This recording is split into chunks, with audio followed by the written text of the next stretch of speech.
بخشیده به 55 سالگی فعالیت مهنتی، نویسنده نامور تاجیک، برنده مکافات به نام کمال خوجندی و جایزه ادبی به نام رحیم جلیل، مقیم واحد در شهر خوجند محفل ادبی تحت عنوان شکوه استقلال برگزار شد. نمایندگان مقامات اجرایی حکومت دولتی ولایت سوخت، مقامات اجرایی حکومت دولتی شهر خوجند، اتفاق نویسندگان تاجیکستان، ریاست معارف و علم ولایت، ادیبان و دوستان و پیوندان این ادیبی شناخته را با 55 سالگی فعالیت مهنتیش تبریک و تهنیت کرده در فعالیت من بعد برایش برای کامیابی ها تمنا نمودند. گفته شد که مقیم واحد در مکتب میانه شهرک تباشر حالا استقلال، مصحح روزنامه ولایتی حقیقت لینوباد، معلم لیسه فیزیک متماتیکی رقم 1 به نام اکادمیک محمد عاصمی شهر خوجند کار کرده، رئیس محفل ادیبان جوان و همزمان مسئولیت فیلیال خوجندی اکادمی خرد علم‌های تاجیکستان را به دوش داشته است. از سال 1994 عضو اتفاق نویسندگان می باشد.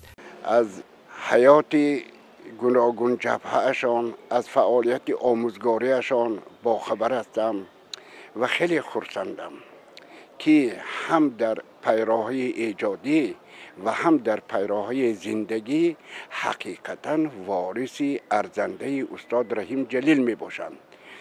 هم نوشتشان، هم حکایه هاشان، هم قصه هایشان و هم مناسبتشان در پیش نظرها اون استاد را جلوگر می کنند که هر دو را من با دل پر ادیبان ورزیده خوجندشهر باستانی میگویم.